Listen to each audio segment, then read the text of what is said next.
সব জায়গায় রব্বুল আলামিন আছেন, অপবিত্র জায়গায় বাদে সব জায়গায় রব্বুল আলামিন আমাদের দেখছেন। ওয়া নাহনু আকরাবু ইলাইহি মিন হাবলিল ওয়ারিদ। ও বান্দা কোথায় যাও, আমি তোমার দুই কাঁধে দুইটা ফেরেশতা নিযুক্ত করেছি। কিরামান কাতিবিনা ইয়ালামুনা মা তাফআলুন ইন্নাল আবরারা লাফি নাঈম। কিরামান কাতিবিন দুইটা ফেরেশতা তোমার কাঁধের মধ্যে নিযুক্ত করে দিয়েছি। কোথায় যাচ্ছ, কি ভালো কাজ করছো হে বান্দা, সাথে সাথে এই ফেরেশতারা লিখে ফেলছে। কোনো সুযোগ নাই, গুনাহ করে ফেলেছো কিন্তু ফেরেশতারা লেখেনি, এমন হওয়ার কোনো সুযোগ নেই। আবার সওয়াব করে ফেলেছো। রাতের গভীর, কেউ নাই ঘরের মধ্যে, তোমার স্ত্রী ঘুমায়, তোমার মেয়ে ঘুমায়, সকলে ঘুমায়, কেউ নাই। তুমি রাতের আধারে উঠে তুমি একবার আল্লাহ বলে ডাক দিছিলে, কেউ শোনে নাই। নীরব নিস্তব্ধ, কেউ তোমার আওয়াজটা শোনে নাই, একবার আল্লাহ বলেছিলে মনে মনে, ওটাও ফেরেশতারা লিখে রেখেছে। হাসরের কঠিন দিনে যেদিন আমলনামা আল্লাহ হাতে দিবেন, সেদিন দেখতে পারবেন ও রব্বুল আলামিন, এই যে গভীর রাতে একবার আল্লাহ বলে ডাক দিছিলাম, ইচ্ছা করে ডাক দেয়নি, শুধু মুখ ফসকে বের হয়ে গেছিল, হালকা বুকের ব্যথার কারণে আল্লাহ বলে ডাক দিছিলাম। ও মালিক, দেখি এই কিতাবের মধ্যে তো দেখছি লিপিবদ্ধ আছে। আল্লাহ বলবেন ইকরা কিতাবাক কাফা বিনাফসিকাল ইয়াউমা আলাইকা হাসিবা। এ বান্দা, আমলনামা দিয়ে দিলাম, এবার আমলনামা পড়তে থাকো। ও বান্দা আমলনামা পড়বে আর দেখবে, ওই যে মেঠোপাড়া মাঠের মধ্যে বসে বসে দ্বিতীয় দিন আলোচনা শুনেছিলাম, মান্যতের আলোচনা। লোক সংখ্যা ছিল না, কোনো ভাইরাল বক্তাও না, কিন্তু ওখানে কিছু সময় বসেছিলাম, এমনিতেই বসেছিলাম, কিন্তু আল্লাহর আদালতে ওইটা বড় সরকারে দেখানো হয়েছে। সিসি ফুটেজ আল্লাহ দেখা বলবে, দেখ ওই যে ওখানে তুই বইছিলি, ওইটা তোর আজকে ক্যামেরায় দেখিয়ে দিলাম। হাসরের কঠিন দিনে সবাই দেখবে আর বলবে এরা কোথায়, আসো, জুম করে করে দেখানো হবে চেহারা, আর বলবে যা যা, সেদিনের দিনের জন্য আমি খুশি হয়ে গেলাম, যা আজকে তোরা জান্নাতে চলে যা। ওসিলা, আল্লাহ যে কি দয়ালু, শুধু ওসিলা তালাশ করে। ওয়াবতাগু ইলাইহিল ওয়াসিলা, আল্লাহ শুধু ওয়াসিলা তালাশ করে বান্দাকে মাফ করে দেওয়ার জন্য, ক্ষমা করে দেওয়ার জন্য। সব সময় রব্বুল আলামিন ওসিলা তালাশ করে, কোন ওসিলায় বান্দাকে ক্ষমা করে দেওয়া যায়। ওই যে একটা বেশ্যা মহিলা দীর্ঘদিন পর্যন্ত খারাপ কাজ করেছে, অন্যায় করেছে, ওই মহিলা দীর্ঘদিন পর্যন্ত বেশ্যা যাকে বলে, নিজের শরীর বিক্রি করে টাকা উপার্জন করেছে, নিজের শরীর বিক্রি করে টাকা উপার্জন করেছে, জাহান্নামের ফয়সালা হয়ে গেছে, সে সবচেয়ে বড় অপরাধী। কিন্তু মরুভূমি দিয়ে যাওয়ার সময় একটা কুকুরের জিহ্বা বাহির হয়ে গেছে পানির পিপাসার জন্য।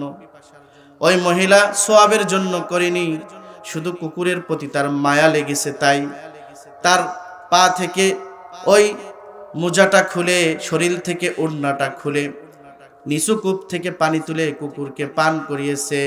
রব্বুল আলামিন ওই যুগের নবী মুসাকে বলে, তাকে তওবা পড়াও, তার জীবনের সমস্ত গুনাহ আমি ক্ষমা করে দিয়েছি। রব্বুল আলামিন ওসিলা তালাশ করে, এটা ঠিক না। মান্নত করলেই যে আপনার জীবনের সমস্ত যেই বিষয়ে মান্নত করলেন ওইটা পুরা হয়ে যাবে, ওর কারণে হয়েছে, এইটা মনে করাটাও এক প্রকার শিরিক। এক প্রকার কি, আজকে একটু বোঝেন ভালো করে, এটা মাসালা। শুধু ওয়াজ শুনলেন, চিল্লায় চলে গেলাম, কিছুই বুঝলেন না। মাসালাগুলো শোনেন, তারপর একটু ওয়াজ করবেন আর কি। তাহলে আমরা জানলাম কি, মান্নত করা ঠিক না, মান্নত করা ঠিক না। ধরুন আমি পরীক্ষা দিয়েছি, তো পরীক্ষার আগে আমি নিয়ত করলাম যে আল্লাহ যদি পাশ করি তাহলে একটা ছাগল খাওয়াবো। কি খাওয়াবো? ছাগল খাওয়াবো, বলতে ছাগল মাদ্রাসা বা কোথাও দরগায় দেব। সম্পূর্ণরূপে এটা নাজায়েজ, শিরিক। কোথায় মান্নত করতে হবে আমরা এখনোই জানি না। গাজীর দরগায় যায়, আছে না নাই? নিজে খেতে পারে না, ওর বাপ পরনে কাপড় নাই, ও গাজীর দরগায় যে একটা বড় আস্তা ছাগল দিয়ে এসেছে, আহা, চাল চালিয়ে জান্নাতে যাবেন। সম্পূর্ণরূপে হারাম। উনি মনে করলো সওয়াব হয়েছে, কিন্তু শিরিক করলো। আর শিরিক গুনাহ আল্লাহ ক্ষমা করে না। ইন্নাল্লাহা লা ইয়াগফিরু আইয়ুশরাকা বিহি ওয়া ইয়াগফিরু মা দুনা যালিকা লিমান ইয়াশা ওয়া মান ইউশরিক বিল্লাহ ফাকাদ যাল্লা যালালান বাঈদা, ফাকাদ যাল্লা যালালান বাঈদ, দুইটা আয়াত আছে। তো আল্লাহ তাআলা সব ক্ষমা করে দেন, শিরিক গুনাহ আল্লাহ ক্ষমা করেন না। কোথায় মান্নত করবেন সে ব্যাপারে জানতে হবে না?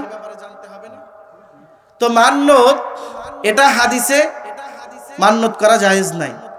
এ কারণে এ ব্যাপারে আব্দুল্লাহ ইবনে ওমর রাদিয়াল্লাহু তাআলা আনহু থেকে বর্ণনা, নাহান নবী সাল্লাল্লাহু আলাইহি ওয়াসাল্লাম আনিন নাস, আল্লাহর নবী সাল্লাল্লাহু আলাইহি ওয়াসাল্লাম মান্নত করতে নিষেধ করেছে। হাদিস, আল্লাহর নবী মান্নত করতে নিষেধ করেছে। মান্নত করতে কি করেছে আপনারা শুনছেন তো? মান্নত করতে নিষেধ করেছে। পেঁয়াজ বাদায়েন না যে হুজুর মান্নত করতে হারাম বলেছে, না জায়েজ বলেছে। মান্নত করা ঠিক না। যদি কেউ করে তো আল্লাহর উপরে করবে, আল্লাহর নিয়ত করবে, আল্লাহর জন্যই মান্নত করলাম। আর এইটা যদি হাসিল হয়ে যায় কাজটা, ওইটা পূরণ করা তার জন্য ওয়াজিব হয়ে যায়, ওয়াজিব হয়ে যায়। যার তার বিষয়ে মান্নত করবেন না, যেখানে সেখানে মান্নত করবেন না। সন্তান হয় না গাজীর দরগায় আপনি মান্নত করলেন, যদি সন্তান হয় 50,000 টাকা দিবে, না যায় শিরিক। শিরিক করে ফেললেন, আপনার ঈমানই নষ্ট হয়ে গেল, আপনি বেঈমান হয়ে গেলেন, আপনি নিজেও জানেন না। এ কারণে সম্মানিত বন্ধুগণ, হযরত আবু হুরায়রা রাদিয়াল্লাহু তাআলা আনহু থেকে বর্ণনা একটা হাদিস, আল্লাহর নবী বলছেন, লা ইয়াতি ইবনে আদম আন আজরু বিশাই, বনি আদম ভাগ্যের কোনো পরিবর্তন ঘটায় না, মান্নত করলে ভাগ্যের কোনো পরিবর্তন ঘটে না। মনে করতে পারেন আমি যদি মান্নত করি, যেই বিষয়ে মান্নত করলাম, যেই বিষয়ে আমি মান্নতটা করেছি ওই বিষয়টা পূরণ করলো, আমি যদি মান্নতের টাকাটা দিয়ে দিই তাহলে পূরণ হবে। হয়তো নিয়ত করছি, মান্নত করেছি, এই মান্নতের কারণে আমার এইটা হবে, আমার ওইটা হবে, ব্যবসায় ভালো কিছু হবে, আমার মেয়ে পরীক্ষায় পাশ করবে, আমি যদি এটা করি তাহলে সুস্থ হয়ে যাব। সম্পূর্ণ ভুল ধারণা।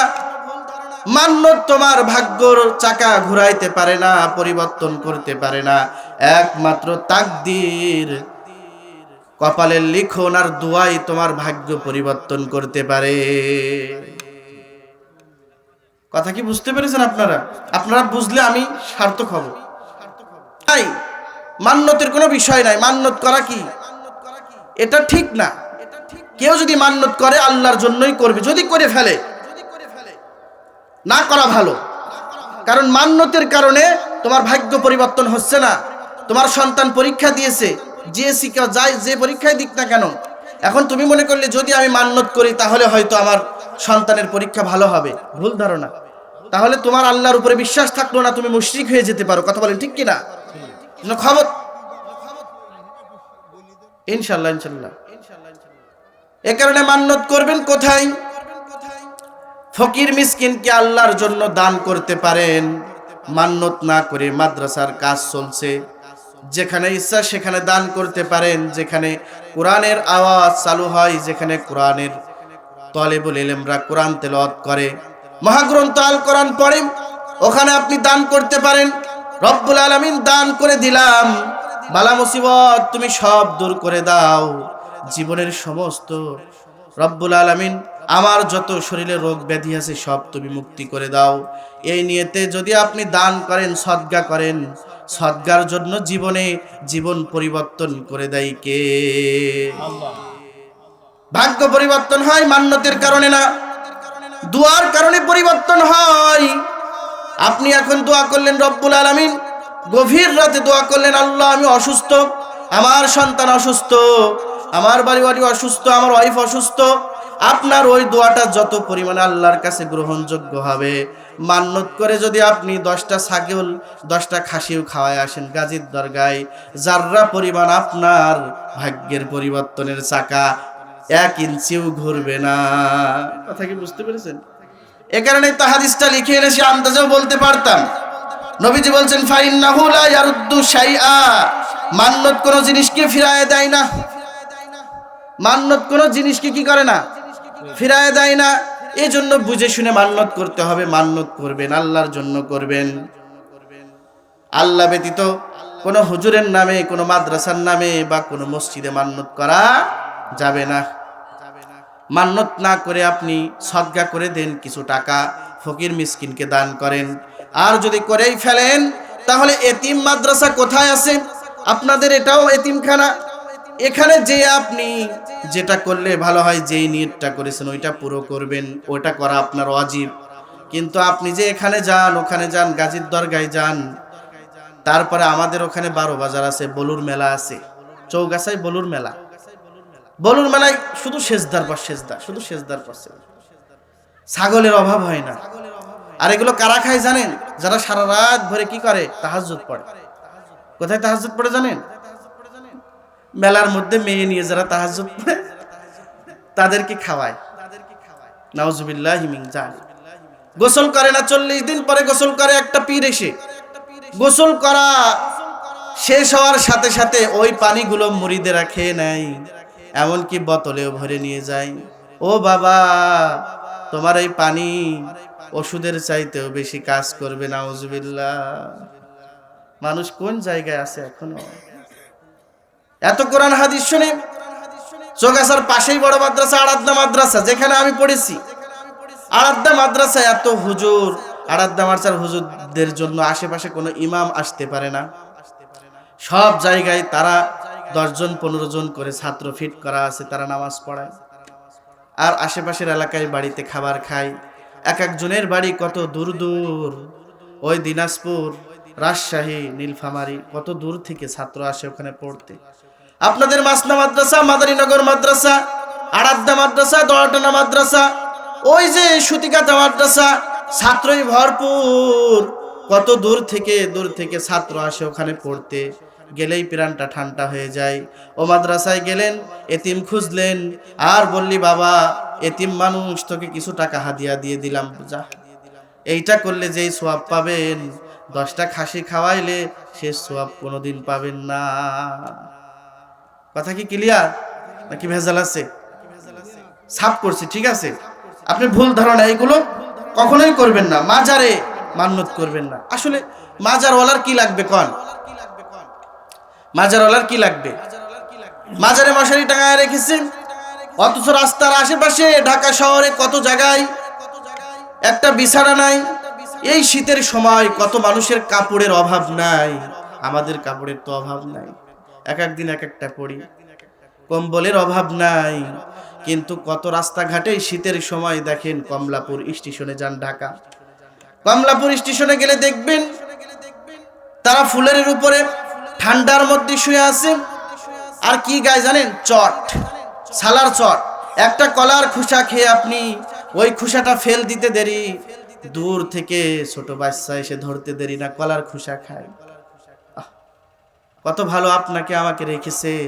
আপনি এদেরকে না দিয়ে দরবারে যারা হেক্কু হেক্কু জিকির টানে, আর যারা মুতে পানি নাই না, একবার তারা গোসল করে মাসে একবার, তাদেরকে আপনি খাওয়ায় আসলেন আর মনে করলেন যাক আমার মান্নত পূরণ হয়ে গেছে। আহা আহা, এরা তো পীর না, এরা ক্ষীর।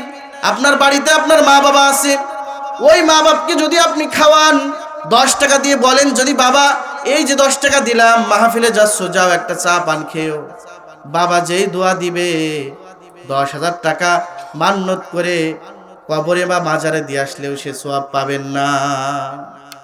তোমার বাবা তো বড় পীর। আব্দুল কাদেরের নাম শুনেছি পীর, বড় পীর। খাজা মঈনুদ্দিন চিশতির নাম শুনেছি বড় পীর। কিন্তু তোমার বাবা তাদের চাইতেও বড় পীর, ঠিক কিনা? তোমার বাবা তার চাইতেও বড় পীর। এ কুলাঙ্গার সন্তান যারা আছো, তোমার বাবাকে ভালোবাসো না, বাবাকে দূরে ফেলে রেখেছো, নিজের বন্ধুকে কাছে টেনে নিয়েছো। ও আকসাবাহু, নিজের বাবাকে দূরে ফেলে দিয়েছো, বন্ধুকে কাছে টেনে নিয়েছো। তোমাদেরকে বলছি, পীর মনে করো কাদেরকে? পীর তোমার বাবা, তোমার মা। তোমার ভাগ্যের চাকা খুলে যাবে, তোমার মার পায়ে ধরো, মাকে খেদমত করো, মায়ের সেবা করো, বাবার সেবা করো, বাবাকে মহব্বত করো। বাবা যদি ওই গিলাসের মধ্যে শুধু সূরা ফাতিহা পড়ে ফু দেয়, মসজিদের ইমামকে আইসা রকম করে ব্লেন্ডার করে তার ওই রসটা খাওয়াইলেও সে পরিমাণ আগে আগে সুস্থতা তোমার আসবে না, ওটা হাসিল হবে না যে হাসিলটা তুমি করতে চাচ্ছ। বড় পীর কে বলেন? বাপ মা। এদের মতন বড় পীর নাই। সন্তানের জন্য একজন বাবা মা সবচেয়ে বড় পীর, সবচেয়ে বড় পীর, এর মধ্যে কোনো সন্দেহ নাই। কিন্তু আমরা তো পীরের কাছে যাই, কিন্তু মা বাবার কাছ থেকে দোয়া নিই না। ঘর থেকে বাহির হওয়ার সময় মাকে বলি না, মা আমার জন্য দোয়া করো। কিন্তু পীরের দরবারে যাই আর পীরকে বলে বাবা দোয়া করবেন। পীর মারা গেছে কত বছর বছর বছর বছর যুগ যুগ আগে, আর ও পীরের কাছে যে পায়ে সেজদা দেয় আর বলে, পীর বাবা আমার সম্পদে বরকত দাও, আমার একটা সন্তান দাও। বট গাছের কাছে যে বলে, বট গাছ রে, এই যে তোর আগায় ইট বেঁধে রাখলাম, যতদিন পর্যন্ত আমার সন্তান ঘরে না আসবে ততদিন পর্যন্ত এই ইট আমি ঝুলান্ত রাখবো, কোনোদিনে ইট খুলবো না। নাউজুবিল্লাহ। ইন্না শিরকা লাযুলমুন আযীম। এটা হলো শিরিক, জগতের মারাত্মক ভয়াবহ গুনাহ। সব গুনাহ আল্লাহ ক্ষমা করে দেন, কিন্তু শিরিক গুনাহ আল্লাহ কোনোদিন ক্ষমা করবে না। এ গোলাম, কোথায় ছুটছো তুমি? কে তোমাকে পীর বানিয়েছে? কে তোমার পীর বুঝাইছে, শিখাইছে? তোমার মা বাবার কাছে আসো আর বলো, বা জীবনের সমস্ত অপরাধ করেছি, তোমার সাথে অপরাধের কথা স্মরণ করে মার কাছ থেকে ক্ষমা নাও আর দোয়া নাও, আর বলো, মা আমার জীবনটা অনেক কষ্টে যায়, আমার জীবনটা চলে না, বড় অভাবী, তুমি আমার মাথায় হাত দিয়ে দোয়া করে দাও।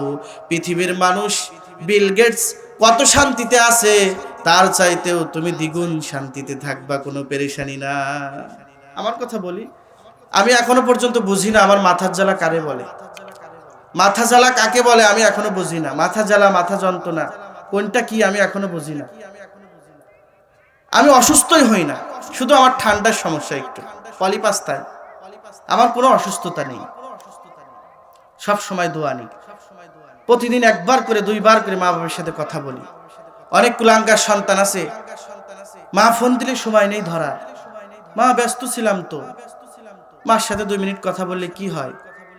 চাকরিতে থাকে আর আসে না বাড়িতে, বউ নিয়ে থাকে ওখানে, খোঁজ খবর নেয় না মাকে, বাবার খোঁজ খবর রাখে না, 1 মিনিট ফোন দিয়ে কথা বলতে পারে না। কি হবে তোমার এই টাকা পয়সা দিয়ে? এই টাকা পয়সা কি তোমার শান্তি আনতে পারবে? শান্তি তো দোয়ায় আসে বাবা, শান্তি তো টাকা পয়সা আসে না। এজন্য সম্মানিত বন্ধুগণ, আজকে থেকে কি পীরের পায়ে সেজদা দিবেন? আপনারা দেন না, অনেকে দেই, পীরের পায়ে সেজদা দেই। পীরকে না দিয়ে আপনাদের মাদ্রাসায় দিবেন। যেখানে এতিম আছে মাদ্রাসাকে জমজমাট করার চেষ্টা করেন, কিয়ামত পর্যন্ত সওয়াব পাবেন। আমের আঠির মতন, আমের আঠি একটা ফেলে দিলে আরেকটা হয়, আরেকটা ফেলে দিলে আরেকটা হয়, ও থাকতেই থাকে। এখান থেকে নিয়ে যাবেন, আম পাঠাইয়া দিবেন যশোর, যশোরে ওরা খেয়ে জালনার ফাঁকা দিয়ে আমের আঠি ফেলে দিবে, ওখানে গাছ হবে, ওখান থেকে তুলে সারা বাজারে বিক্রি করবে, ওই সারা আর এক জায়গায় লাগাবে। এই করতে করতে কিয়ামত পর্যন্ত ওই গাছ থাকবে। তেমনই ভাবে এই সদকা দানের টাকা কিয়ামত পর্যন্ত থাকে, এর কখনো ক্ষয় হয় না। আর একটা ছাগল আপনি দিয়ে আসলেন, কিছু টাকা দিয়ে আসলেন, ওরা খেয়ে ফেললো, খেয়ে বাথরুমে দিয়ে আসলো ময়লাগুলো, ওই পর্যন্তই শেষ, আর কিছুই পাবেন না। এ কারণে মান্নত করবেন কোথায় বলেন? মান্নত করবেন একমাত্র আল্লাহর জন্য, আল্লাহর জন্য, আল্লাহর খুশির জন্য মান্নত করবেন। ছেড়ে দিবেন আল্লাহর উপরে, তাকদীরের উপরে ছেড়ে দিবেন, দোয়া করবেন। কারণ তাকদীর সে বদল জাতি হাই মুঝে তর্কে দোয়া আছে। জীবনের চাকা ঘুরায় দেয়, পরিবর্তন করে দেয়। আপনার চাকরি হচ্ছে না, আপনার সন্তান হচ্ছে না, আপনি সন্তান না হওয়ার জন্য দোয়া করেন, হওয়ার জন্য দোয়া করেন, রব্বি হাবলি মিনাস সালিহিন, রব্বি হাবলি মিনাস সালিহিন। দুজন, আপনি, আপনার স্ত্রী, আপনি দুজন তাহাজ্জুদে ওঠেন আর কাঁদাকাটি করেন, কান্নাকাটি করেন, বলেন, রব একটা সন্তান কিন্তু বহু দরকার, ঘরটা বড় ফাঁকা ফাঁকা লাগে যে। রবকে বলেন না, কাঁদেন না, শেষ রাত্রে উঠে কাঁদেন, বাবার দরবারে যাওয়া লাগবে কেন? রব তো তোমার ঘরের মধ্যে আছে। সে তো দিতে পারে, সে ছাড়া অন্য কেউ কি সন্তান দিতে পারে বলেন? লিল্লাহি মুলকুস সামাওয়াতি ওয়াল আরদি ইয়াখলুকু মা ইয়াশা ইয়াহাবু লিমান ইয়াশাউ ইনাসাও ওয়া ইয়াহাবু লিমান ইয়াশাউ যুকুর। যাকে ইচ্ছা আল্লাহ রাব্বুল আলামিন ছেলে সন্তান দান করে, যাকে ইচ্ছা রব্বুল আলামিন মেয়ে সন্তান দান করে, যাকে ইচ্ছা দুইটাই দান করে, আবার যাকে ইচ্ছা কিছুই দান করে না, নেড়া করে আফতার করে রাখে, আছে না নাই? সন্তান ঘরের মধ্যে না থাকলে কত যে অশান্তি, যাদের নাই তারাই জানে কত অশান্তি। কত মানুষ বলে হুজুর দোয়া করেন সন্তান নাই, তো আমল দিয়ে দি রব্বি হাবলি মিনাস সলিহিন, যদি সন্তান না হয় তাহলে তোমার আমলে ঘাটতি। আমার বলাতে কোনো ঘাটতি হয়নি। একজন হুজুরের কাছে বলে হুজুর শুধু সন্তান, হুজুর দোয়া করেন আমার জন্য সন্তান হয়, সন্তান হয়। বড় পীর সাহেব বারবার দোয়া করে যে আল্লাহ, ওই লোকটা বারবার প্রতি বছর মাহফিলে এসে পায়ে ধরে বসে পড়ে থাকে, সন্তান চাই, আল্লাহ তুমি ওকে একটা সন্তান দাও। পরের বছর মাহফিলে গেলে জিজ্ঞাসা করে হুজুর সন্তান তো হলো না। হুজুর জিজ্ঞাসা করে কি ব্যাপার, আমার দোয়া তো ফেরত হয় না, বলো তুমি কি বিবাহ করেছো নাকি? বলে না তো বিবাহ করিনি। তো বিবাহ না করে সন্তান চাওয়া যেমন বোকামি, তেমনি ভাবে ইবাদত না করে আপনি দোয়া না করে আল্লাহর কাছে সন্তান চাওয়াটাও তেমনি বোকামি। বিবাহ করেন, আর দুইজন সালাতুল হাজত থেকে শুরু করে নিয়ে তাহাজ্জুদের নামাজ রাত্রে ওঠেন। কেউ যখন থাকে না, সকলে যখন ঘুমায় থাকে, আপনি উঠে আপনি কি করেন? তখন নামাজ আদায় করেন। দুই হাত, আপনার স্ত্রীর হাত বাম হাত আর আপনার ডান হাত এক জায়গায় করেন, একটা হাত তার এক হাত আর আপনার এক হাত এক জায়গায় করে এভাবে দোয়া করেন। জীবনের সমস্ত আশা আকাঙ্ক্ষা আল্লাহ পূরণ করে দিবে। কথা বলেন ঠিক কিনা? দিবেই দিবে, আল্লাহ ওয়াদা করেছে। সেটা তো করেন না, তা না তো 40 দিন নামাজও পড়তে পারেন না, শুধু দোয়া করার কথা বলেন। এজন্য মান্নতের বিষয় তো বুঝলেন নাকি? মান্নত করা হাদিসে ঠিক নয়। যদি মান্নত করে ফেলেন তাহলে অবশ্যই সেটা পূর্ণ করতে হবে, আর মান্নত করবেন না। মান্নত না করে দান সদকা করবেন। আজ সদকাতু তারাদ্দুল বালা, বালা মুসিবত দূর করে, ভালো কিছু বয়ে আনে সদগায়। সদগায় কি করে? ভালো কিছু বয়ে আনে, আপনার জীবন পরিবর্তন করে সদগায়, মান্নতে না। আল্লাহ আমাদের এ মান্নত করা থেকে হেফাজত করেন। মান্নত করা নাজায়েজ কিন্তু বলিনি, হারাম কিন্তু বলিনি, যেন বললেন না যে হুজুর এই কথা বলেছে। আবার দেখা যাচ্ছে আমার আচ্ছা রকম করে ধরেছে, হুজুর আপনি এই কথা বললেন কেন, হ্যাঁ প্যাস লাগালেন কেন? বড় মুসিবতে আছি, এক জায়গায় খতমে পাঠায়নি, সেখানে মানুষ মারা গেছে। উনি ফোন দিয়ে বললো যে হুজুর একটু পাঠান, লাশের পাশে আমার বাবার পাশে একটু পড়বে। খবর নিয়ে দেখলাম ওর বাপ জীবনে নামাজই পড়িনি, কোরআনই মানিনি। তো এখন যদি আমি এই ছাত্রগুলো পাঠাই লাশের কাছে, মৃত্যু মানুষের কাছে যে পড়ে, ও তো জীবিত থাকতেই কোরআন মানিনি, এখন ওর শোনায় কি লাভ আছে আপনারা বলেন? এই নিয়ে কত পেশাল বাঁধিয়েছে যে হুজুর পাঠায়নি, এই করেছে তাই করেছে, আমার নামে কত বাজে কথা। কিন্তু যারা কাছেই থাকে তারা জানে আমি কেমন ভাবে চলাফেরা করি। আল্লাহ আমাদের এই মান্নত থেকে হেফাজত করে। সম্মানিত বন্ধুগণ, তো যেই বিষয়ে কথা বলতে চেয়েছিলাম সেটি হলো যে আয়াতে কারিমা আমি তেলাওয়াত করেছি, সেটা হলো জান্নাতের পোশাক বিছায়ে দাও, ওয়াল বিসুহু মিনাল জান্নাহ, পোশাক পরিয়ে দাও, বিছানা বিছায়ে দাও, ওয়াফতাহু লাহু বাবান ইলাল জান্নাহ, এবং জান্নাত থেকে সুড়ঙ্গ একটা পথ করো, কবরের মধ্যে ভরপুর জান্নাতের নিয়ামত দিয়ে দাও। সুবহানাল্লাহ। কবর ভয়ের কিছু নেই, তো তখন ঘুমাবেন। এত ঘুম কেন? দুনিয়াতে এত ঘুম নেই, আজকে কোনো ঘুম নেই কইলেন কেন আপনি? এই জন্য ছুটি দেবো না, দেরি করে ছুটি দেবো। তো সম্মানিত বন্ধুগণ, রব্বুল আলামিন বলছেন ওয়াইবাদুর রহমানিল্লাযীনা ইয়ামশুনা আলাল আরদি হাওনা ওয়া ইযা খাতাবাহুমুল জাহিলুনা ক্বালু সালামা। রব্বুল আলামিন বলছেন রহমানের গোলাম কারা? কারা রহমানের গোলাম? কারা? আমি আল্লাহর বান্দা। আল্লাহ রব্বুল আলামিন বলছেন আমার বান্দা কারা? যারা আমার এই 12টি গুণ অর্জন করতে পারবে, হতে পারবে, তারা হলো আমার গোলাম। রব্বুল আলামিন তাদেরকে গোলাম হিসেবে স্বীকৃতি দিয়েছে। সুবহানাল্লাহ।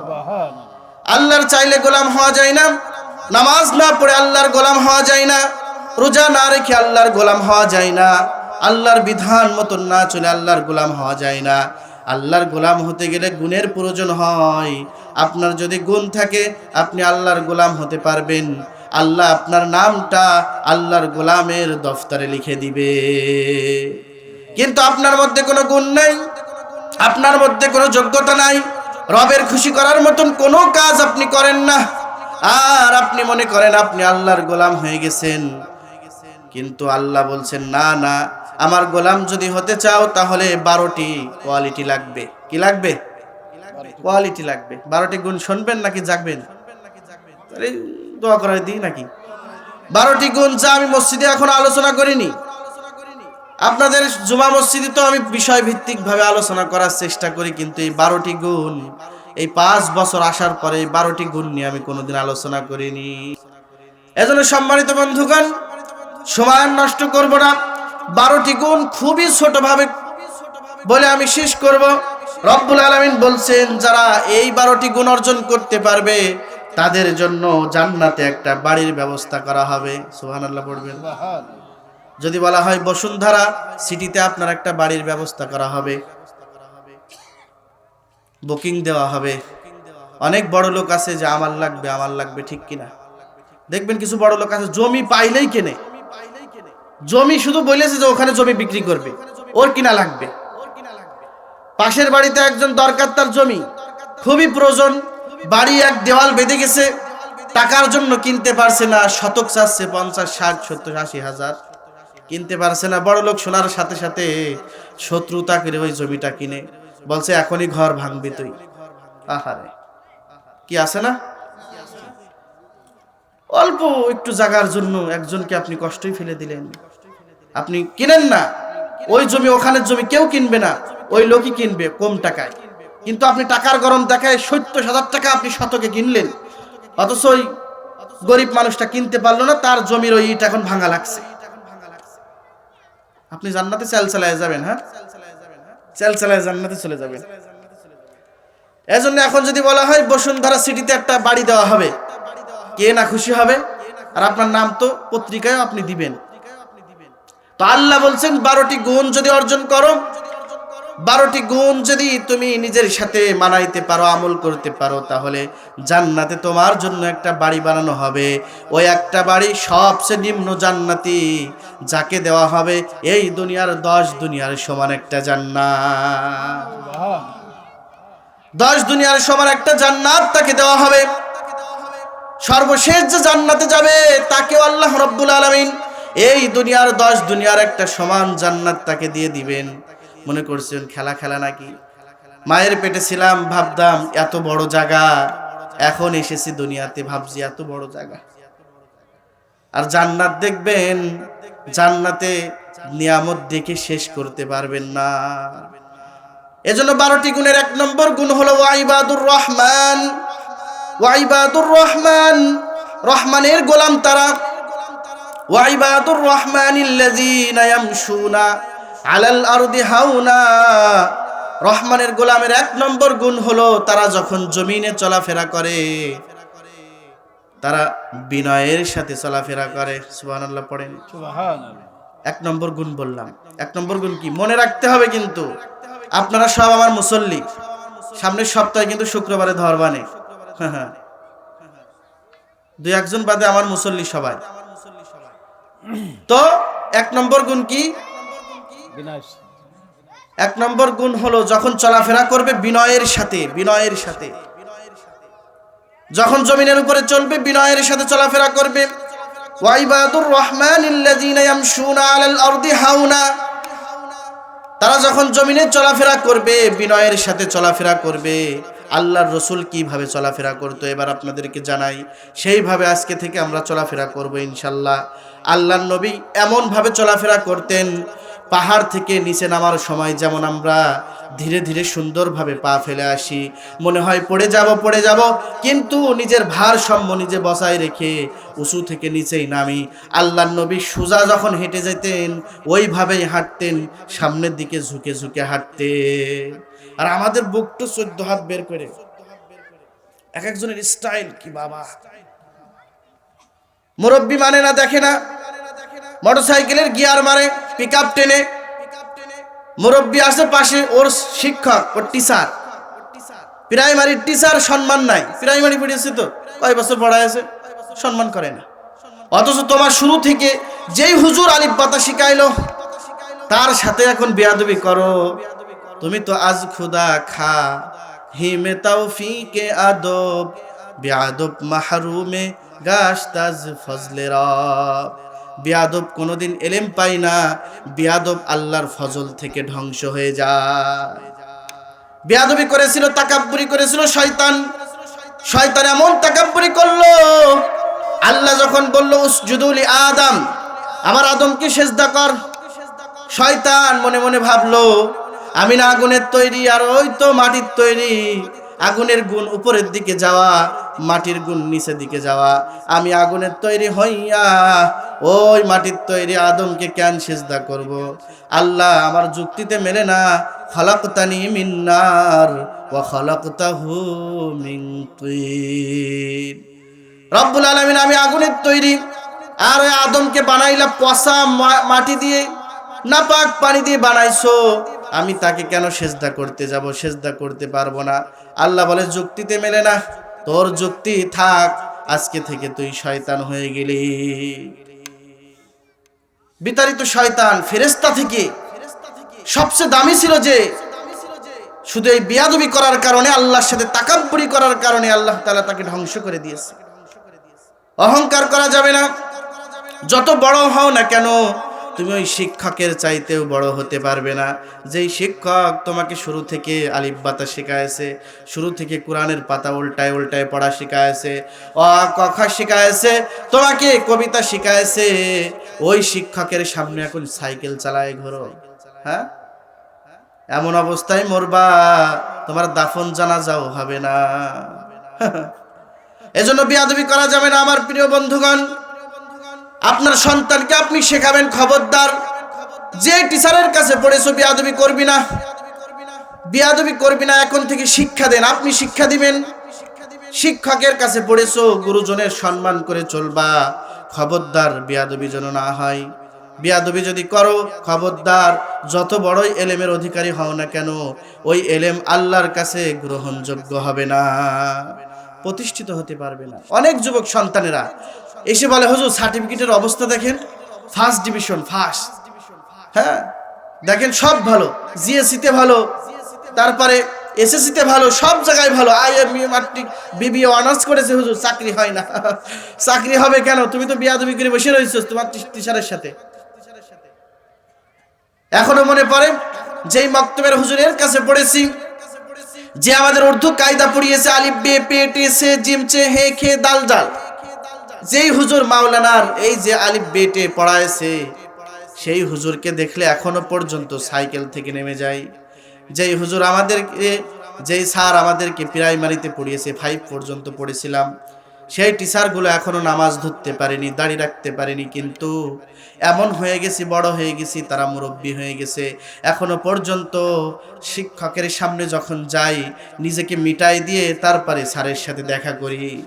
স্যার বলতে বাধ্য হয়েছে যে কত শিক্ষককে মারলাম, পিটাইলাম, কত ছাত্রকে পড়াইলাম, কিন্তু হাতে গোনা কয়েকজন বাদে, তার মধ্যে তুমি ছাড়া আমাকে আর কেউ সম্মান করে না। ভালো থাকি কি এমনি? টাকা পয়সা না থাকতে পারে বাবা, গাড়ি না থাকতে পারে, খুব ভালো, খুব খুব ভালো আছে, শান্তি আছে, হৃদয় কলিজার শান্তি আছে। বিয়াদবি করলে তার জায়গা কোথাও হয় না। নিজেরাও করবেন না, সন্তানদেরকেও করাইতে বলবেন না। আমি বলছি না আমাকে সম্মান করেন, আমি আপনাদের হয়তো কারোর সন্তানের সমতুল্য। বলছি যে অনেক সময় দেখবেন যে টিচারের কাছে পড়েছে, ওই টিচারের বিরুদ্ধে বিভিন্ন নানান অভিযোগ করে, আছে না নাই? এজন্য বন্ধুগণ যে কথা বলছি, তাকাব্বুরি, অহংকার করা যাবে না। 1 নম্বর গুণ হলো, যারা আল্লাহর গোলাম দাবি করতে চায় তাদের 1 নম্বর গুণ হলো, জমিনে যখন চলাফেরা করবে তখন তারা বিনয়ের সাথে চলাফেরা করবে, হাঁটবে বিনয়ের সাথে হাঁটবে, যখন হাঁটবে তখন ধীরে ধীরে হাঁটবে, মধ্যপন্থা পন্থা অবলম্বন করবে, এমন ভাবে হাঁটবে জোরেও না আস্তেও না, মধ্যপন্থা। আল্লাহর রসুল সব সময় তিনি মধ্যপন্থায় হাঁটতেন, আর মাটির সাথে ঝুঁকে ঝুঁকে হাঁটতেন। মনে হতেন আল্লাহর নবী কিছু হারিয়ে ফেলেছেন, এ কারণে খুঁজছেন। আর আমরা হাঁটি এমন, এদিকে দেখি কে আছে, ওদিকে দেখি কে আছে, ঠিক না? এভাবে হাঁটি, আর নিজের বুকটা ফোলায় দিয়ে এইভাবে মানুষের সালামের উত্তর নিয়ে আস্তে আস্তে। আমি মনে করি যে আমাকে সালাম দিক, আমি তো হুজুর মানুষ, কিন্তু না, এটা অহংকার বাদ দিতে হবে, তাকাব্বুরি বাদ দিতে হবে, অহংকার বাদ দিতে হবে। বিনয়ের সাথে জমিনে যারা চলাফেরা করে তারাই হলো কার গোলাম? আল্লাহ ওই কথাই বলছে, যারা বিনয়ের সাথে জমিনে চলাফেরা করে তারাই হলো আমার গোলাম। আর আমি আল্লাহ ওই গোলামদের এই দুনিয়ার 10 দুনিয়ার মতন বড় একটা জান্নাত দিব। আমি তো জানি না পাবো কি পাবো না, আল্লাহ তোমার দেয়া সেরা জান্নাত। আমি তো জানি না পাবো কি পাবো না, আল্লাহ তোমার দেয়া সেরা জান্নাত। আমি শুধু জানি নরকের অগ্নি সইতে পারবো না কোনদিন রাত। আমি তো জানি না পাবো কি পাবো না, আল্লাহ তোমার দেয়া সেরা জান্নাত। বলেন আল্লাহুম্মা আমিন। জান্নাত যদি পাইতে চাই তাহলে এই গুণ অর্জন করতে হবে। সম্মানিত বন্ধুগণ, আজকে থেকে আপনি বিনয়ের সাথে জমিনে চলাফেরা করবেন, বিনয়ের সাথে চলবেন। মনে হবে আপনার গায়ের মধ্যে কোনো শক্তি নাই, এমন ভাব দেখাবেন না যে আপনি একেবারে কি হয়ে গেছেন। আমি আজকে থেকে এই গুণে গুণান্বিত হব ইনশাআল্লাহ। তারপরে আল্লাহর গোলামের 2 নম্বর গুণ হলো ওয়াইবাদুর রহমানিল্লাযীনা ইয়ামশুনা আলাল আরদি হাওনা। 1 নম্বর গুণ ওয়াইযা খাতাবাহুমুল জাহিলুনা ক্বালু সালামা। ওয়াইযা খাতাবাহুমুল জাহিলুনা ক্বালু সালামা। 2 নম্বর গুণ হলো কেউ যদি তাকে গালাগালি করে, গালমন্দ করে, তাকে বাজে কথা বলে, শুয়ারের বাচ্চা বলে গালি দেয়, আছে না নাই? ফাটার মতন গালি দেয়, বিভিন্ন মা বাপ তুলে পর্যন্ত গালি দেয়। এই গালি যায়, দেওয়ার পরে ওই গালিকে সে সহ্য করবে, পাল্টা গালি সে দিবে না। রহমানের গোলাম হবে তারা যারা গালি খাবে বাট গালি দিবে না। বুঝতে পেরেছেন? গালি খাবেন, গালি দিবেন না। আমাদের অভ্যাসটা এমন, কেউ গালি দিলে ও কয় সরে বেশ, আমি কই যে বাকি সব শুধু অতটুক বলে যে তার আগে আমার সব বলা শেষ। যত গালাগালি সব আছে, সবটার উল্টানো সব শেষ, পাতা উল্টানো শেষ। আল্লাহ রসুল বলেছে মাংস মাতা রাজা, যে চুপ থাকে সে নাজাত পেয়ে যায়।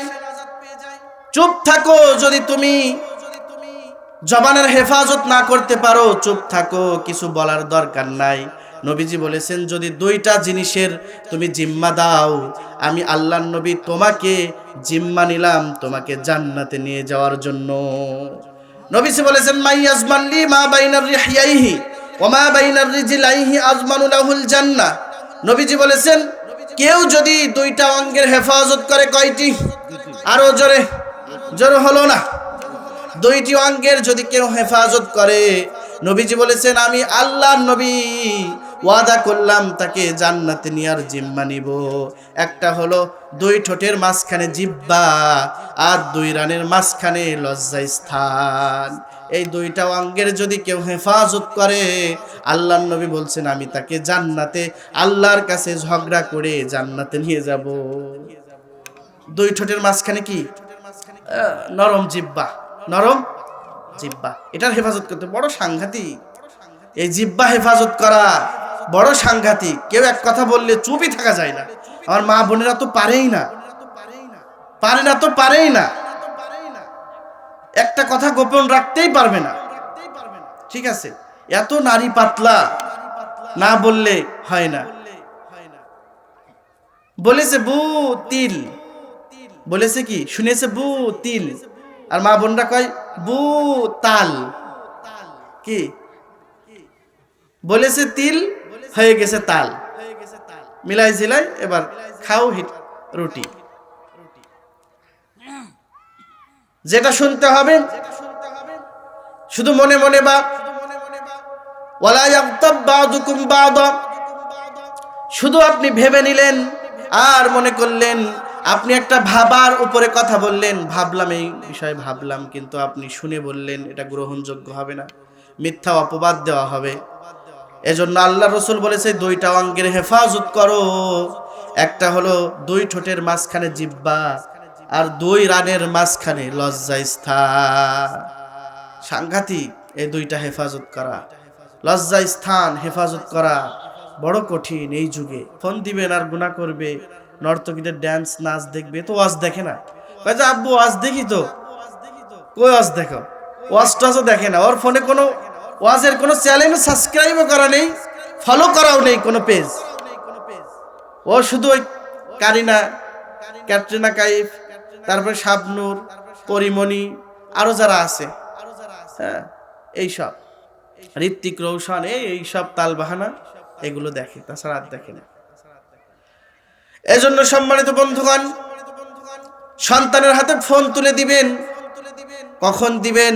সন্তান তো কিছুই বোঝে না। আপনি যদি ফোন দেন, একটা বাচ্চার হাতে যদি আমি একটা বেলেট দিয়ে দিই, আমার 7 মাসের একটা বাচ্চা আছে, ওই বাচ্চার হাতে যদি একটা বিলেট আমি ধরিয়ে দিই, ও কোথায় কোথায় লাগাবে, আর যেখানে যেখানে লাগাবে সেখানে সেখানে কাটবে কিনা, সারা শরীর কেটে ফেলবে আর কাটবে, কিন্তু বিলেট ছাড়বে না।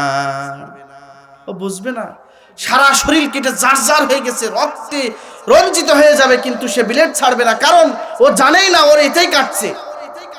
তো আপনার সন্তানও জানে না যে মোবাইলের কারণে ধ্বংস হচ্ছে, তার আকল নষ্ট হয়ে গেছে, চেহারা নষ্ট হয়ে গেছে, যেখানে কিছু মনে থাকে না। হুজুর এত বছর ধরে পড়লো, ও তো পারে না, কি করব? 14 বছর ধরে পড়ছে, কি করবেন? নিয়ে যান, কি করবেন? হুজুর দেখেন তিনি হয় কিনা। আমি কি করব? কম তো চেষ্টা হয় না। এজন্য আমার প্রিয় বন্ধুগণ, ফোন দিবেন একটা বয়স আসলে, নিজের টাকায় ফোন কিনবে, তখন বুঝতে পারবে না আমার কি করা দরকার, কিভাবে ফোন চালানো দরকার। এখন আপনি শুরু থেকেই মোটরসাইকেল আর ফোন দিয়ে দিলেন। অনেক কপাল পোড়ার কথা শুনি, নিজের ভিটে বাড়ির জমি বিক্রি করে মোটরসাইকেল দেয়, আর 2 দিন পরে অ্যাক্সিডেন্ট করে বিছনায় পড়ে থাকে। আছে না নাই? এখানে হয়তো নেই নাকি? আবদার মোটরসাইকেল দিতে হবে, মোটরসাইকেল দিয়ে না গেলে ও স্কুল কলেজ আর যাবে না। এগুলো করবেন না। সন্তানকে বুঝাবেন, সুন্দর করে বুঝাবেন, সন্তান অবশ্যই বুঝবে, বাপের কথা শুনবে। বাপকে সন্তান খুব ভালোবাসে, কিন্তু বলতে পারে না, প্রকাশ করতে পারে না। বাবা ছাড়া, এই বট বৃক্ষ ছাড়া সন্তানের কথা সন্তান ভালো করেই জানে, আমার বাপই আমার জন্য আমার পাশে দাঁড়াবে, আমার বাপই সব। এজন্য সম্মানিত বন্ধুগণ, আর সময় নাই, হুজুররা চলে এসেছে, যেহেতু দোয়া করবে হয়তো। 2 নম্বর গুণ হলো, গালি দিলে রহমানের গোলাম যারা পাল্টা গালি দিবে না। আপনাকে গালি একজন দিচ্ছে, দিয়ে কিন্তু সে জিতে যাবে না, সে ঠকে গেল, আপনি জিতে গেলেন। আপনার হয়ে ফেরেশতারা জবাব দিচ্ছে, আপনি খোঁজ রাখেন না। আবু বকরকে একজন বারবার গালি দেয়, এক বেদুইন বারবার গালি দিচ্ছে, আবু বকর চুপ থাকছে। এক সময় রাগ হয়ে গেছে, গালি দিয়ে ফেলেছে আবু বকর একটা। দেওয়ার পরে আল্লাহ রাসূল সাল্লাল্লাহু আলাইহি ওয়াসাল্লাম বিষয়টা জেনেছে, জানার পরে তাকে ডাক দিয়ে বলেছে, আবু বকর এতক্ষণ তুমি গালি শুনছিলা, তোমার বিরুদ্ধে, তোমার পক্ষে হয়ে ফেরেশতারা তার সাথে লড়ছিল, যেই গালি দিয়েছো সাথে সাথে তোমার থেকে চলে গেছে। গালি দেওয়া যাবে না, তুমি গালিও দিবা, আবার সিদ্দিকের দফতরে তোমার নাম থাকবে, এটা হতে পারে না। হয় সিদ্দিকের দফতরে নাম উঠাও, আর না হয় তুমি গালি বন্ধ করো, যে কোনো একটা করো। গালি দিলে সিদ্দিকের দফতরে, পৃথিবীর সেরা মানুষের খাতায় তোমার নাম থাকবে না, আর গালি দেওয়া যাবে না। সন্তানদেরকে গালি শিখাবেন না। অনেকে গর্ব করে, নিজের সন্তান মাত্র 2 বছর বয়স, কথা শিখে গালি দিয়ে বান্তু।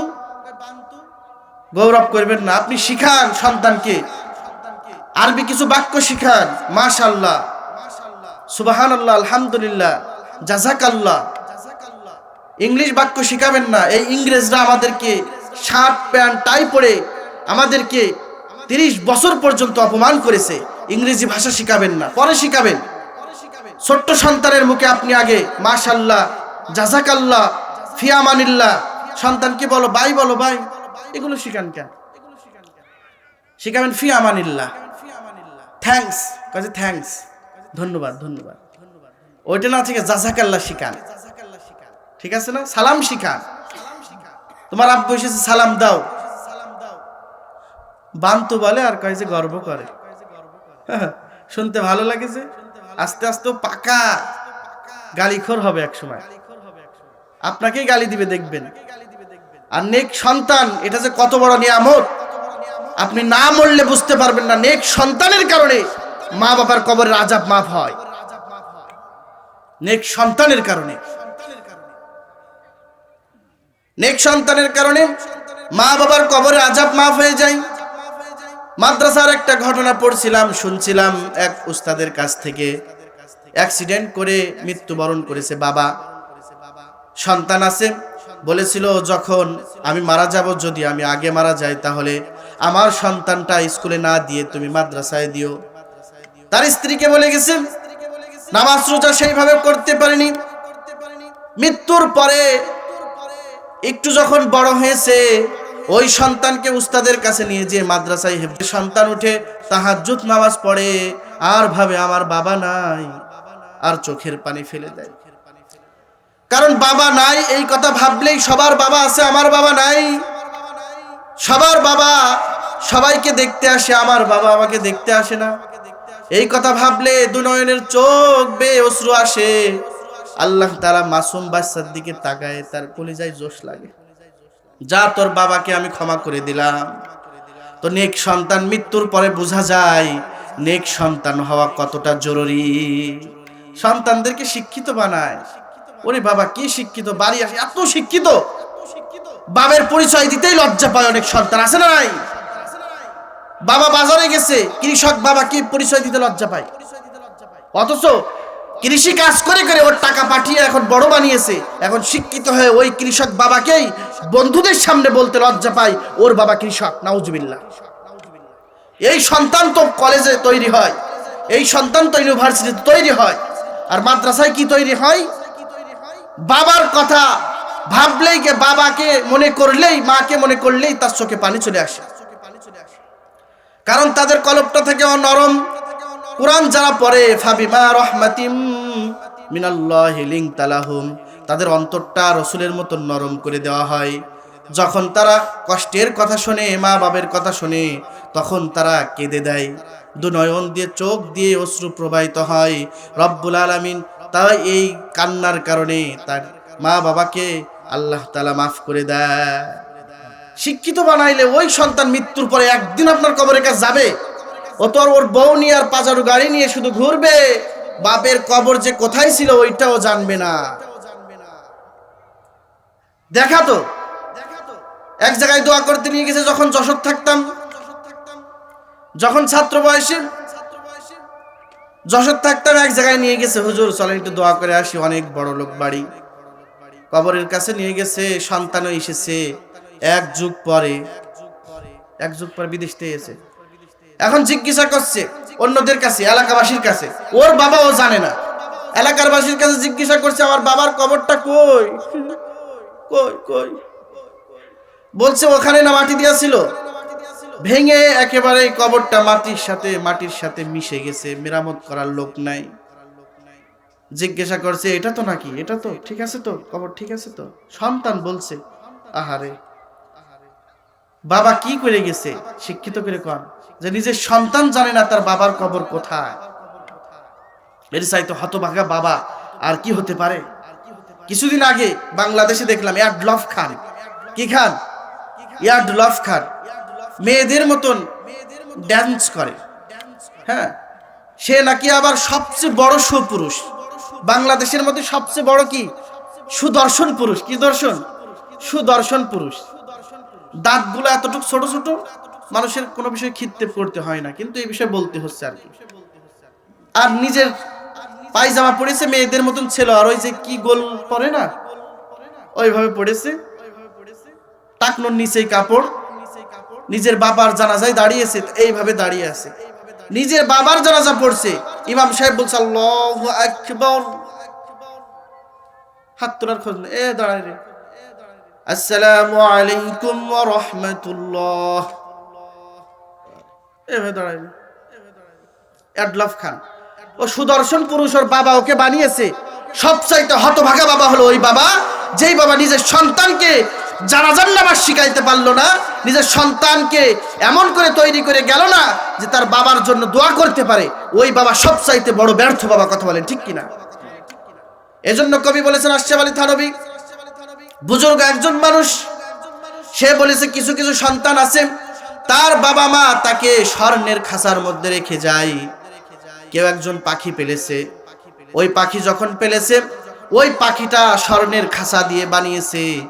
পাখির যে পানির বর্তন দিয়েছে, বর্তনটা হলো স্বর্ণের, পানির বর্তন স্বর্ণের, খাদ্যর বর্তন স্বর্ণের, আর খাঁচার মধ্যে একটা লম্বা করে ডাল বা কুঞ্চি দেয় না, যেখানে পাখিটা দাঁড় হয়ে থাকবে, বসে থাকবে, ওই জায়গাটাও দিয়েছে স্বর্ণের। সোনার একটা খাঁচা বানায়ছে, ময়না পাখি ওখানে পোষে, দীর্ঘদিন পর্যন্ত পোষে। কিন্তু ওই রাখালের একটা বদ অভ্যাস, ঠিক মতন সে খাবার দেয় না। স্বর্ণের খাঁচায় রেখেছে, স্বর্ণের বর্তনে পানি খাওয়ায় ঠিক, কিন্তু ঠিক মতন করে সে খাবার দেয় না, এটা তার বদ অভ্যাস। কিছুদিন পরে বলেন সপ্তাহ কি যাবে নাকি, তার আগেই তো মৃত্যুবরণ করবে। আশরাফ আলী থানভী বলছেন কিছু কিছু সমাজের মানুষ এমন করে, নিজের সন্তানকে সুন্দর করে জমি জামা ভাগ করে বড় ঘরে বড় অট্টালিকা বানায় যায়, সুন্দর ফ্যামিলি করে, শিক্ষিত বানায়, তাকে বড় ঘরে রেখে যায়, সব করে যায়, সন্তানের কষ্ট হবে না এমন করে বাবা মৃত্যুবরণ করে। কিন্তু সন্তানটা কুরআনি করে না, ওই বাবা এমন করে যে ওই পাখির মতন স্বর্ণের খাঁচার মধ্যে থেকেও কিছুদিন পরে ওই বাবা, ওই পাখি যেমন মৃত্যু আকারে বের হয়, ওই বাবাও সেইভাবে মৃত্যু আকারে বের হয়। কথা কি বুঝেছেন? স্বর্ণের খাঁচা করে দেয়, স্বর্ণের সবকিছু করে, কিন্তু খাবার দেয় না। তেমনই ভাবে আসল খাবার দেওয়া দরকার ছিল, যদি কুঞ্চির একটা বাসায় রাখতো তাও পাখি বাঁচতো না, বুঝতো, কিন্তু স্বর্ণের খাঁচা করেছে কিন্তু খাবার দেয় না। এজন্য সন্তানকে নেক করবেন, কি করবেন? নেক বানাবেন। নেক সন্তান, এটা আপনার কাজে লাগবে, এটা আপনার কবরের কাছে মৃত্যুর সময় যে দাঁড়াবে, চোখের পানি ফেলবে। আপনার জানাজার সময় কেউ না কাঁদলে সন্তান এক ফোঁটা যদি চোখের পানি ফেলে দেয়, আল্লাহ তাআলার অন্তরে জোশ লেগে যায়, বলে তাকে মাফ করে দিলাম, যা মাফ করে দিলাম। সন্তান, আল মাল ওয়াল বানুনা জিনাতুল হায়াতুদ দুনিয়া ওয়াল বাকিয়াতুস সলিহাতু খায়রুন ইনদা রাব্বিকা সাওয়াবাও ওয়া খায়রুম আমালা। মাল সম্পদ, সন্তান সন্ততি, এটা তোমাদের জন্য ভোগ বিলাস। এই সন্তানকে যদি তুমি ভালো শিক্ষা দাও, এই সন্তান তোমার মৃত্যুর পরে বলবে রব্বির হামহুমা, বলেন রব্বির হামহুমা কামা রব্বায়ানি সগীরা। এই একবার বলবে, সাথে সাথে আপনার কবরে আযাব মাফ হয়ে যাবে। যাদের বাবা মা মারা গেছে তাদের বলবো, শত বছর বা শত দিন পার হয়ে গেছে, যুগ কি যুগ পার হয়ে গেছে, বাবার কবরের কাছে যাও না, একটা বারের জন্য হলে যাও, আর পর রব্বির হামহুমা কামা রব্বায়ানি সগীরা পড়তে দেরি হবে। রব্বুল আলামিন তোমার মা বাবার কবরের আযাব মাফ করতে দেরি করবে না। কথা বুঝেছেন তো? এজন্য সম্মানিত বন্ধুগণ, মুমিন যারা হবে, আল্লাহর গোলাম তারা, যারা গালি খাবে পাল্টা গালি দিবে না। আল্লাহর রাসূল কখনো গালি দেননি, 63 বছর জিন্দেগি তিনি পার করেছেন, গালি দেওয়া তো দূরের কথা, একটা মিথ্যা পর্যন্ত আল্লাহর নবী কোনোদিন বলেনি, বিশ্ব রেকর্ড করেছে। কখনো তিনি মিথ্যা বলতেন না, কখনো মিথ্যা বলতেন না। কেউ গালি দিলে তিনি সহ্য করতেন। তায়েফের জমিনে তিনি দ্বীনের দাওয়াত দিয়ে নিয়ে গেলেন। মক্কার মানুষ যখন তাকে সকলে অস্বীকার করলো, এ মুহাম্মদ দ্বীনের দাওয়াত দিতে পারবে না, চলে যাও চলে যাও, নিজের চাচারা তাকে অস্বীকার করলো। যেই চাচারা 40 বছর পর্যন্ত তাকে আল আমিন উপাধি দিল, ওই চাচারাই তাকে বিতাড়িত করে দিল, বের করে দিল, আঘাত করলো, কষ্ট দিল। আল্লাহর নবী কষ্ট সহ্য করতে না পেরে তায়েফের জমিনে গেলেন। তায়েফের জমিনে বড় বড় লিডারের কাছে গেলেন, যাওয়ার পরে তিনি বললেন কুলু লা ইলাহা ইল্লাল্লাহ তুফলিহুন, যদি তোমরা লা ইলাহা ইল্লাল্লাহ বলো কামিয়াবি হয়ে যাবে। আমি দিনের নবী মুস্তাফা, আমাকে মেনে নাও। বলতে দেরি কাফেরের বড় বড় লিডাররা তারা বলল তোকে কি আল্লাহ নবী পাঠাইছে? তোকে ছাড়া আর কেউ কি পায়নি? তোকেই নবী হিসেবে পাঠাইতে হইল। নাউজুবিল্লাহ পড়েন। আল্লাহর নবীর উপরে বিভিন্ন দিক থেকে তারা বাজে কথা, বাজে মন্তব্য, আল্লাহর নবীকে বিতাড়িত করে তায়েফ থেকে বের করে দিল। শুধু এতটুক করেই শেষ করলো না, তায়েফের কচি কচি সন্তানদেরকে বলল যা যা, মক্কা মদিনা থেকে পাগল এসেছে, পাগল মক্কা মদিনা থেকে পাগল এসেছে, ওই পাগলকে পাথর মার। পাথর মারতে শুরু করলো কাফেররা, কাফেরের চালাচামুন্টারা, কাফেরের বাচ্চারা পাথর মারতে শুরু করলো। আল্লাহর নবী পাথর খাইতে পারে না, সারা শরীর, যে শরীরের মধ্যে কখনো মশা মাছি বসে নাই, ওই শরীরটা ক্ষত বিক্ষত করে দিয়েছিল, ক্ষত বিক্ষত করে দিয়েছিল কাফেরেরা। আল্লাহর নবী শেষ পর্যন্ত মাটিতে বসে গেলেন, এত পাথর খাইতে পারে না। তারপরে দুইটা কাফের বলে দেখ আর পারে না মুহাম্মদ, এবার যে দুইটা হাত ধর, দুইটা হাত ধরে তাকে উঁচু করে ধর, পাথর মারতে শুরু কর। এত কষ্ট করেছেন, এত রক্ত ঝরিয়েছেন, কিন্তু আল্লাহর নবী কখনো বদদুয়া করে একটা গালি বের করেনি। সুবহানাল্লাহ। কখনো তিনি গালি দেননি, রাগ করে কখনো গালি দেননি। আর আমরা শুধু ফাটার মতন কাজাই, শুধু গালিতে থাকি। আরে আল্লাহ, সেদিনকে দেখলাম একজন নিজের মাকে গালাগালি করছে। অনেক হুজুর আছে গালাগালি করে, নাকি করে কি করে না? হুজুররা গালাগালি করে না? অনেক হুজুররা গালাগালি করে। ইমাম সাহেব, হাফেজ মাওলানা আবার গালাগালি করে। চুপ থাকো, নাজাত পেয়ে যাবে। জবান অপবিত্র করো না, অপবিত্র জবান আল্লাহ পছন্দ করে না। ওই জবানে আল্লাহ গালাগালিও করবা, আবার আল্লাহকে রব বলে মানবা, আল্লাহ ওটা পছন্দ করে না। তাহলে মুমিনের এই যে ইমানদারের এ কে উঠছে, কে উঠবে না, শেষ করে আজকে দোয়া করে যাবো ইনশাল্লাহ। শেষ করে দিচ্ছি খুব দ্রুত এবার, ঠিক আছে? 3 নম্বর হলো ওয়াইযা খাতাবাহুমুল জাহিলুনা ক্বালু সালামা। রহমানের গোলামের 3 নম্বর গুণ হলো ওয়াল্লাযিনা ইয়াবিতুনা লিরাব্বিহিম সুজ্জাদাও ওয়া কিয়ামা। রাত্র গভীর হয়ে গেলে গান বাজনা না শুনে মাহফিলের ময়দানে বসে, তারা হলো কি? তারা হলো কি বলেন? তারা হলো রহমানের গোলাম। এখন মনে করতে পারেন হুজুর এটা তাফসীর।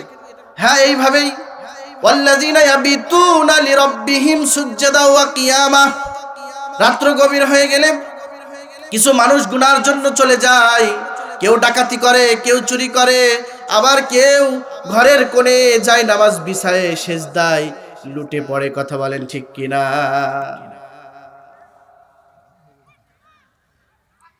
যায় নামাজ বিছায়ে ক্রন্দন করে, তারা হলো রহমানের গোলাম। যারা হলো যায় নামাজ বিছায়ে আল্লাহর কাছে ক্রন্দন করে নিজের গুনাহের কথা ক্ষমা চাই, বারবার ইস্তেগফার করে, তারাই হলো রহমানের গোলাম। এক কথায় রাতের নামাজ পড়ে, তাহাজ্জুদ পড়ে। তাহাজ্জুদ যারা পড়ে তাদের ব্যাপারে কোরআনে এসেছে সুন্নাতা মান ক্বাদ আরসালনা ক্বাবলাকা মির রুসুলিনা ওয়ালা তাজিদু লিসুন্নাতিনা তাহওয়িলা। যারা তাহাজ্জুদ পড়ে তাদের মাকাম আল্লাহর কাছে অনেক দামি হয়ে যায়। তাতাজাফা জুনুবুহুম আনিল মাযাজি'i ইয়াদউনা রাব্বাহুম খাউফাও ওয়া তামাআ ওয়া মিম্মা রাযাকনাহুম ইউনফিকুন। যারা আল্লাহর ভয়ে শেষ রাত্রে 2 রাকাত নামাজের জন্য দাঁড়িয়ে যায়, তাদের ওই চক্ষু কোনোদিন জাহান্নামের আগুন দেখবে না। নির্জনে যে ক্রন্দন করে, গুনাহের কথা স্মরণ করে যারা ক্রন্দন করে, যারা রবকে বলে আল্লাহ জীবনে অনেক গুনাহ করে ফেলেছি, রব্বানা যালামনা আনফুসানা ওয়া ইল্লাম তাগফির লানা ওয়া তারহামনা লানাকুনা। এই দোয়াটা শুনতে শুনতে আমাদের সাধারণ মানুষদের মুখস্থ পর্যন্ত হয়ে গেছে, কিন্তু এর ফজিলত সম্পর্কে এখনো পর্যন্ত আমরা অনেকে অজ্ঞ আছি। কথা বলেন ঠিক কিনা? বাবা আদম অপরাধ করলেন, জান্নাতে একটা ভুল করলেন, ফল খাইতে নিষেধ করলেন। শয়তানে মা হাওয়াকে ধোঁকা দেওয়ার পরে আদম সহ ফল খাইলেন। আল্লাহ বললেন, যাও, আমার কথাও অমান্য করেছো, ফল খাওয়া তোমাদের জন্য হারাম না, বরং আমি নিষেধ করেছি তাই হারাম। যেহেতু এটা করে ফেলেছো, আর জান্নাতে থাকতে পারবে না, দুনিয়া নামক জায়গায় চলে যাও। দুনিয়ায় ফেলে দিলেন, 100 বছর পর্যন্ত ক্রন্দন করলেন। 100 বছর পরে কাদার পরে চক্ষু দিয়ে রক্ত প্রবাহিত হওয়া শুরু করলো। বাবা আদমের দাগ পড়ে গেল, কি ভুলটাই করলাম। আল্লাহর কাছে ক্রন্দন করলো। আল্লাহ তাআলা বলল, একটা কালিমা শিক্ষা দিল। আল্লাহ তাআলা আয়াত বললেন, ফাতালাক্কা আদামু মির রাব্বিহি কালিমাতিন ফাতাবা আলাইহি। কালিমা শিক্ষা দিলেন, ওই কালিমাটা আমার সাথে সাথে পড়েন, রব্বানা যালামনা আনফুসানা ওয়া ইল্লাম তাগফির লানা ওয়া তারহামনা লানাকুনান্না মিনাল খাসিরিন। আল্লাহ, নফসের উপরে জুলুম করে ফেলেছি, অন্যায় করে ফেলেছি, এখন তুমি যদি আমাকে ক্ষমা না করো তাহলে ক্ষতিগ্রস্ত হয়ে যাব। কি হয়ে যাব? ক্ষতিগ্রস্ত হয়ে যাব। আল্লাহ ক্ষতিগ্রস্ত হবে না, আমরা ক্ষতিগ্রস্ত হয়ে যাব, কারণ আমরা নিজেদের নফসের উপরে জুলুম করে ফেলেছি, নিজেদের নফসের উপরে অন্যায় করে ফেলেছি, আমরা ক্ষতিগ্রস্ত হয়ে যাব। এই কারণে এই দোয়াটা রব্বুল আলামিন আমাদের শিক্ষা দিয়েছেন। কি করেছেন? শিক্ষা দিয়েছেন। এজন্য রাতের সময়, রাতে গভীর রাতে উঠে আপনি নামাজ পড়বেন আর রবের কাছে ইস্তেগফার করবেন। এটা হলো রহমানের গোলামের 3 নম্বর গুণ। কয় নম্বর? মনে রাখতে হবে কিন্তু। এবার দ্রুত বলছি, ঠিক আছে? আর দেরি করছি না। এই যে জুতো ঠিক করছে না, উঠে যাবেন, সাথে নিয়ে যান, আমার আর ভয় লাগে খুব, আপনাদের তো ভয়। 3 নম্বর হলো রাতে দাঁড়িয়ে দাঁড়িয়ে নামাজ পড়বে। 4 নম্বর, রহমানের গোলাম তারা, বান্দারা সর্বদাই আল্লাহর ভয়, আল্লাযীনা ইযা আনফাকু লাম ইউসরিফু ওয়া লাম ইয়াকতুরু ওয়া কানা বাইনা যালিকা কওয়ামা। রহমানের গোলাম তারা দান করে, কিন্তু তারা বিশেষ কিছু দান করলে দানের অব্যাহতা বজায় রেখে তারা দান করে। ধরেন আপনি 5,000 টাকা বেতন পান, এখন এই বেতনের টাকা পুরোটাই দান করে দিলেন, তাহলে খাবেন কি? ইসলাম কত ভারসাম্য দেখেন, কত ব্যালেন্স সম্পূর্ণ। আপনি দান করার কথা, আমরের সিগা আল্লাহ দিয়েছেন, দান করতে বলেছেন আল্লাহ তাআলা, আনফাকু লাম ইউসরিফু, আল্লাহ দান করতে বলেছেন, কিন্তু এমন করে দান করা যাবে না যেমন করে দান করলে আপনার সংসারই চলে না। বেশি চাচা বুজুর্গ দেখাইতে যে 5,000 টাকা বেতন পান, 5,000 টাকায় যদি আল্লাহর রাস্তায় দিয়ে দেন তাহলে খাবেন কি? তাই আল্লাহ বলছে, ওই গোলামরা এমন যারা দান করে, কিছু টাকা দান করে, যা দান করে তার চাইতেও বেশি কিছু তার কাছে রাখে। আল্লাহু আকবার বলবেন না? দেখেন ইসলাম কি কঠিন কর আপনি। ইসলামের চাইতে সহজ আর কোন ধর্ম পৃথিবীতে আর নাই। ওমাই ইয়াবতাগি গায়রাল ইসলামি দীনান ফালা ইউকবালা মিন ওয়া হুয়া ফিল আখিরাতি মিনাল খাসিরিন। ইসলাম এটা মনোনীত ধর্ম আল্লাহর কাছে। এ কারণে মনোনীত ধর্ম বিধায় যে এই বিধানগুলো জানবে তারাই খুশি হয়ে যাবে যে কি বিধান, যে সব দান করতে নিষেধ করেছে, সব দান করা আল্লাহ নিষেধ করেছে, সব দান করো না। আছে এখন 500 টাকা, মাত্র 5 টাকা দান করেন, আপনার তো সংসার চালাতে হবে। 1,000 টাকা আছে, আপনি 100 টাকা দান করেন, এখন 1,000 টাকা পুরোটাই ধরে দিলে আপনি খাবেন কি? তারা দানের বিশেষ বিষয়গুলো তারা বজায় রাখে। এটা হলো মুমিনের 4 নম্বর গুণ। 5 নম্বর গুণ হলো তারা অপচয় করে না। ইন্নাল মুবাজ্জিরিনা কানু ইখওয়ানাশ শায়াতিন। অপচয়কারী কাদের বন্ধু? শয়তানের বন্ধু। আমরা অপচয় করি কি করি না? আমাদের মধ্যে অনেকে আছে অপচয় করে নিজে খেতে পারে না তাই অপচয় করে দেয়। যেভাবে লাইট অফ করে দিয়ে, বিদ্যুৎ অফ করে দিয়ে, যারা শাপলা চত্বরে ছিল তারা জানে সেই ভয়াবহ রাতের কথা। আমার উস্তাদরা যখন বলে 2 চোখের পানি ধরে রাখতে পারি না, কিভাবে এভাবে আলেমদের গায়ে মারলো। হুজুররা যারা ছিল হয়তো তারা ছিল তাই বলছে, শোকের একটা আওয়াজ বের করলো, আহ বলে। কারণ তারা জানে যে শাপলা চত্বরে সে রাতে, কালো রাতে কি হয়েছিল। তারপরে ওখানে কি করেছি আমি, তুমি কিছু করনি, সব বাংলার জনগণ করেছে, কিছু করনি। এত হত্যার পরে হত্যা, কত শত মানুষকে হত্যা করেছে, কত আলেমদের নির্যাতন করেছে, আয়না ঘর বানিয়েছে, আয়না ঘরের মধ্যে রেখেছে, আলেমদের আঙুল প্লাস দিয়ে তোলা হয়েছে। এমন অপরাধ করেছে, আমি বলছি না তুমি কাজ করনি, কাজ করেছো, পদ্মা সেতু, মেট্রো রেল, ভালো রাস্তা করেছো, ঠিক, সব মানতে রাজি। আলেমদের সাথে যদি বেয়াদবি না করতা, তাহলে তুমি 40 বছর পর্যন্ত ক্ষমতায় থাকতে পারতা, 40 সাল পর্যন্ত। আলেমদের সাথে যারাই বেয়াদবি করেছে টিকে থাকতে পারেনি, কারণ আলেম এই দেশে আলেম দিয়েই চলে। আলেম বাদ দিলে এখানে কোনো জনসংখ্যা নাই। এত মাদ্রাসা, এত মসজিদ, সেই দেশে আলেম নির্যাতিত হলে সেই দেশে ক্ষমতায় থাকা যায় না। অত আইজ্জু মান তাশা, অত জিল্লু মান তাশা, বিয়াদিকাল খায়র, ইন্নাকা আলা কুল্লি শাইইন কাদির। বেইজ্জতির সাথে নিয়ে গেছে, এমন বেইজ্জতির সাথে নিয়ে গেছে। চলে যাওয়ার আগে কিছু সময় বক্তব্য দিতে চেয়েছে, 15 মিনিট সময় দাও। ঘন্টার পর ঘন্টা লাইভ শো, যখন ক্ষমতায় ছিল বক্তব্য দিত, শুনতে হতো, টিভি চ্যানেলগুলো সবার হাজির থাকতে হতো। কিন্তু সেই সময় 15 মিনিট চেয়েছে, 15 মিনিট সময় দেওয়ার কোনো টাইম নাই। তাড়াতাড়ি যাও, রাধা খাবার বিরানি, মাছ পাকাইছে, ডাল পাকাইছে, কত কিছু পাকাইলো, কিন্তু খাইতে জুলুম করা যাবে না, নির্যাতন করা যাবে না। যারা জালেম হয় আর যারা মাজলুম হয়, মাজলুমের দোয়ার মধ্যে কোনো ফাঁকা থাকে না। মাজলুম যখন দোয়া করে দেয়, আল্লাহর আসমানে দ্রুতগামী নক করে, বাধা থাকে না। মাজলুমের দোয়া, মাজলুম দোয়া করে দিয়েছে, বদদোয়া করে দিয়েছে। এত আলেম কত ছাত্রকে হত্যা করেছে আপনি জানেন না, তাই এখনো কন যে সে যে মনে হয় ভুলই হয়েছে। না, ভুল হয়নি। কত মাদ্রাসার শিক্ষককে হত্যা করেছে। এক ভারতের একটা নিউজ বলে, সেই রাতে, কালো রাতে টিরাক টিরাক লাশ, তারা আলেম উলামার লাশ তারা উঠায় উঠায় নিয়ে চলে গেছে, ভারত পাচার করেছে, নাউজুবিল্লাহ। কত উস্তাদ, কত ছাত্র হাটাজারি ছিল, দর্শে বসে থাকে, আবার সেই সাথী নাই, কি ব্যাপার, কোথায়?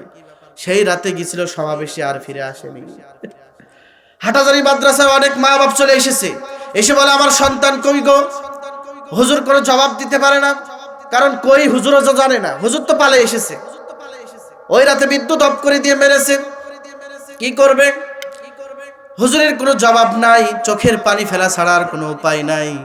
এত মানুষের রক্ত বিছা যায় না। এজন্য হত্যা যারা করে তারা শেষ পর্যন্ত লাঞ্ছনা এবং বঞ্চনা হয়ে তারা শেষ পর্যন্ত টিকে থাকতে পারে না। হত্যার সাথে ইসলামের কোনো সম্পর্ক নাই। আল্লাহ তাআলা বলছেন, ওমাই ইয়াকতুল মুমিনা মুতাআম্মিদান ফাজাযাউহু জাহান্নামু খালিদান ফিহা। যারা হত্যা করবে, দুনিয়াতে তো তাদের বেইজ্জতি আছে, আর যারা হত্যা করবে তাদের কোনো মুমিন যদি কোনো মুমিনকে হত্যা করে, তাহলে জাহান্নামের মধ্যে খালিদান ফিহা, অনন্তকালের জন্য তাকে জাহান্নামে রাখা হবে। কিছু টাকার জন্য আর ক্ষমতায় বসার জন্য আপনার নেতার কথা শুনে আপনি একজনের উপরে চড়াও হয়ে কিছুই জানেন না গামাতা তাকে হত্যা করে শুট করে আপনি হত্যা করলেন, এটার কারণে আপনার অনন্তকাল জাহান্নামে জ্বলতে হবে। কথা বলেন ঠিক কিনা? কারোর উপরে চড়াও হবেন না। যেখানে গালি দিয়া ইসলামে জায়েজ নাই, সেখানে হত্যা করবেন কি করে? দুনিয়াতে কিছুদিন ভালো থাকবেন, ক্ষমতার মসনদ পাবেন, তো এই কারণেই তো নেতার পিছনে দাঁড়ায় তো এই করেন, নেতার কথা শুনে। আপনার নেতাই তো আপনাকে জাহান্নামে নিবে। মাত্র 60-70 বছরের জিন্দেগি সুন্দর করার জন্য, কিছুদিন ভালো থাকার জন্য আপনি অনন্তকালের জিন্দেগি নষ্ট করছেন। কথা বলেন, কথা বলেন, এটা করবেন না। 6 নম্বর হলো, তারা কখনো মিথ্যা সাক্ষী দেয় না। কি করে না? মিথ্যা সাক্ষী দেয় না। ওয়ালা ইয়াজনুন, তারা জিনা করে না। 7 নম্বর, তারা জিনা করে না, জিনা থেকে তারা পরহেজ থাকে, জিনা করে না। আর আল্লাহ তাআলা বলছেন, খবরদার খবরদার ওয়ালা তাকরাবুজ জিনা ইন্নাহু কানা ফাহিশা ওয়া সাআ সাবিলা। জিনা করো না, জিনার কাছেও যেও না তোমরা, এটা অশ্লীল কাজ। এটা কি কাজ? আমরা তো এটাকে মনে করি খুব ভালো কাজ, এটা সবচাইতে জঘন্য অশ্লীল কাজ, ঘৃণিত কাজ। চরিত্র নষ্ট হয়। আর একটা মুমিনের সবচাইতে সুন্দর জায়গা হলো চরিত্র। আকমালুল মুমিনিনা ঈমানান আহসানুহুম খুলুকা।